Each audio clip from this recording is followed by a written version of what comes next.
சீதா அருணுகிட்ட சண்டை போட்டு வீட்டுக்கு வந்துட்டதால சரி மீனாவும் முத்துவும் சமாதானப்படுத்தி அனுப்பலாம்னு சொல்லிட்டு மீனா வீட்டுக்கு வராங்க. ஆனால் அதுக்கு முன்னாடியே சீதாவை பார்க்கறதுக்காக அருண் வந்துடுவார். அருண் ரூமுக்குள்ளே இருக்கிறது தெரியாமல் முத்துவும் மீனாவும் சீதா கிட்டே பேசிகிட்டு இருப்பாங்க. சீதா, அருண் கொஞ்சம் கோவக்காரு. அவர் என்ன தான் போலீஸாக இருந்தாலும் கொஞ்சம் கேவலமான புத்திலாம் இருக்குது. தயவு செஞ்சு அதெல்லாம் நீ தான் பொறுத்துக்கிட்டு அதை திருத்த பார்க்கணும். நீ கோவப்பட்டு இப்படி வரக்கூடாது அப்படி இப்படின்னு என்னென்னவோ சொல்லிடுறாரு அருணை பற்றி. ஆனால் அருண் சீதா என்ன இதெல்லாம் அப்படின்னு சொல்லிட்டு உள்ளே வெளில வர்றாரு. உடனே முத்து ஐயோ இன்னும் அருண் உள்ளே இருக்காரு. சீதா கொஞ்சமாக சொல்லக்கூடாதா நீ தேவலாம் நானோ பேசிட்டேனே அப்படின்னு சொல்லிட்டு முத்து அப்படி நின்றுட்டு இருக்காரு. உடனே மீனாக்கும் ஒன்றும் பொருள். ஐயோ ஏற்கனவே சும்மாவே ஏதாவது ஆடுவார், இவர் இதுக்கு மேலே இன்னும் என்ன ஆடுவாரே தெரியல அப்படின்னு மீனாவும் முழிக்கிறாங்க. உடனே அருணும் சொல்கிறாரு சீதா கிட்ட, சீதா நான் சொன்னால் நம்பலையே பாத்தி அவங்க மாமா அவரோட டிரைவர் வேலைக்கும் அவர் படிப்புக்கு என்ன தகுதியோ அதை நிரூபிச்சிட்டாரு பாரு. மற்றவங்கள பற்றி இப்படி கேவலமாக பேசுறது தான் இவரோட குணம் அப்படின்னு இப்படின்னு ஏதோ பேசுகிறாரு அருண் பாட்டுன்னு. உடனே மீனா சொல்கிறாங்க, அவர் யார் மனசு எப்பவும் கஷ்டப்படுத்த கூட நினைக்க மாட்டாருங்க. எங்கள் அம்மாவோட பூக்கடை திரும்பி வந்ததுக்கு அவர் தான் எல்லா முயற்சி எடுத்து பண்ணியிருக்காரு. ஆனால் இருந்தாலும் அந்த உண்மையை கூட வெளியில் சொல்லலை, என்கிட்ட கூட ஒரு வார்த்தை கூட சொல்லலைங்க இதை பற்றி. அந்த அளவுக்கு இருக்கிற மனுஷங்க அவரை பற்றி நீங்கள் தப்பாக புரிஞ்சிட்டு இருக்கீங்க அப்படின்னு சொல்லிட்டு மீனா வாக்குவாதம் பண்ணுறாங்க. உடனே அருண் சொல்கிறார், மீனா நீங்கள் வேணால் உங்கள் புருஷனை நம்பலாம், நான் நம்பணும்னு அவசியம் கிடையாது. அப்படி நினச்சவர் ஏன் கரெக்டாக சீதாக்கு உண்மையை தெரிகிற மாதிரி பண்ணணும் அப்படின்னு சொல்லிட்டு கேட்குறாரு அருண் கிராஸ் கொஸ்டின். உடனே மீனா சொல்கிறாங்க, எங்கள் அம்மா கடை திரும்பி வந்ததுக்கு காரணம் அவர் தான் அப்படின்ட்டு ஒரு வார்த்தை கூட எப்போவுமே எங்கேயும் சொன்னவே இல்லை. அந்த கமிஷனரோட ஒய்ஃபு எங்கள் வீட்டு ஃபங்க்ஷனுக்கு வரும்போது தான் என்கிட்ட இந்த விஷயத்த சொன்னாங்க. அப்போ தான் சீதாவே பக்கத்தில் இருந்து இந்த விஷயம் தெரிய வந்தது. எங்களுக்கே அப்போ தான் தெரியும் எல்லாரும் மற்றவங்களுக்கு உதவி பண்ணுறதை வெளியில் சொல்லணும்னு நினைப்பாங்க. ஆனால் அதை கூட சொல்லாமல் ஒரு பெருந்தன்மையாக நடந்துக்கிற குணத்தை தான் அவர்கிட்ட நான் பார்த்துருக்கேன். எல்லோரும் நல்லா இருக்கணும்னு தான் நினைப்பார், தான் எதிரியாக இருந்தாலும் அவங்க நல்லா இருக்கணும்னு நினைப்பார். அவரோட குணம் வேறு. அவரோட குணத்தை நீங்கள் தப்பாக தயவு செஞ்சு பேசவே பேசாதீங்கன்னு சொல்லிட்டு மீனாவும் கத்துறாங்க. உடனே அருண் சொல்கிறார், மீனா நீங்கள் சொல்கிறதெல்லாம் வாஸ்தவம், ஆனால் இப்போது என் மனைவி சீதா கிட்டேயே என்னை பற்றி இப்படி தப்பாக பேசினா சீதாக்கு என் மேலே எப்படி மதிப்பு வரும்? சீதாவை என்னை பற்றி தப்பாக தான் நினைப்பாங்க, அப்படி எப்படி இப்படி பேச முடியும் அப்படி இப்படின்னு அருண் கேட்குறாரு.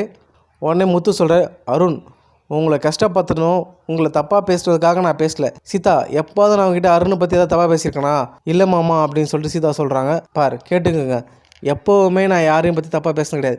இப்போது சீதாவோட மனசு கொஞ்சம் உடஞ்சிருக்கு, அதை ஆறுதல் படுத்துறதுக்காக தான் இப்படி பேசினேன்.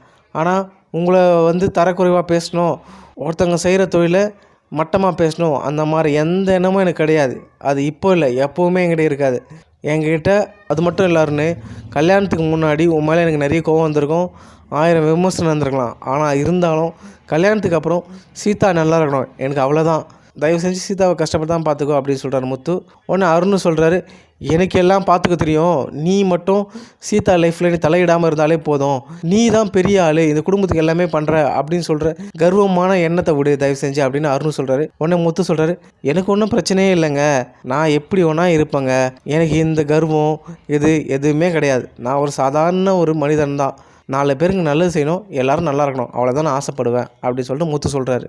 உடனே அருண் சீதா கிட்ட சொல்கிறார், தயவு செஞ்சு சொல்கிறேன் சீதா, நீ முத்துக்கிட்ட மட்டும் பேசாமல் தான் வச்சியேன், நம்ம லைஃப் நல்லாவே போகும் அப்படின்னு சொல்லிட்டு அருண் சொல்கிறாரு. உடனே சீதா சொல்கிறாங்க, எங்கள் மாமா எங்களுக்கு எவ்வளோ உதவி பண்ணியிருக்காங்க, அவர்கிட்ட நான் எப்படி பேசாமல் இருக்க முடியும்னு சொல்லிட்டு சீதா வாக்குவாதம் பண்ணுறாங்க அருணுக்கிட்ட. சீதா அப்போது என்னை விட உங்கள் மாமா தான் எனக்கு முக்கியமா?